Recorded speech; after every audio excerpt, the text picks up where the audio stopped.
Now we're going to herd the crickets. Typically you wait 3 days or so that this gets too dirty. It starts to smell a little bit, and then you decide to herd the crickets to the bottom. But just to show you guys how it's done, I'm going to herd them right now. So the first thing you want to do is make sure all the crickets are out of here. So we're going to push these guys out. I'm going to gently push this cricket out of here. It's going to get scared, get out, and then I'm going to close this opening. Okay, so that one is closed. And I'm going to do the same. The bottles are transparent, everything is transparent, so you can see when the crickets are out. I'm going to do the same with all of the cartridges, all 4 bottles. So there's a cricket down here. I'm going to try pushing him out. Okay, nice and gentle, you don't want to hurt them. Just give them a little tap. There we go. So they're out. Now I'm going to flip this around to close the access to this bottle. Okay, there we go. And I'm going to do the same thing here. Okay, that's done. So now we're going to move all of these bottles to the bottom to create a lure to make these guys want to come to the bottom farm. So I'm going to pull the bottles off the bottom farm and replace them with these guys.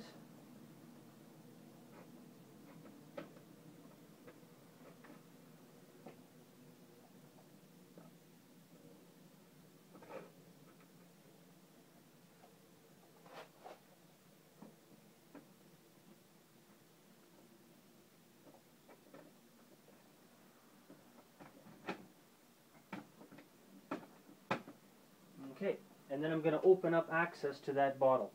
And I'm going to do that with all the bottles and move them to the bottom. And after you do that, I'm not going to show you all the steps. You can repeat it and get all of the bottles to the bottom. After you do that, you're going to want to make sure this bottom hatch is closed. There's a lever here on this side. Okay, I'm going to just open it for you. So this opens. You're going to want to make sure this is closed. The bottom hatch is closed. And then for these 2 hatches, you're going to want to open this one. Okay. And then you're going to open the top one.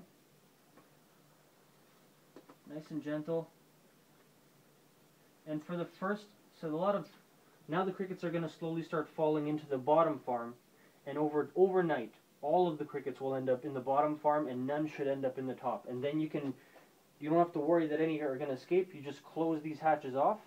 You can take this farm apart, clean it, and then put it back on the bottom and do the same thing in 3 days. Now the first time you herd them, like I just put the crickets in, a whole bunch of cricket poop and stuff is going to fall to the bottom. So that's only going to happen the first time. For every other time you herd them, it should be a lot cleaner. And that's it. That's how the Cricket-Reactor works.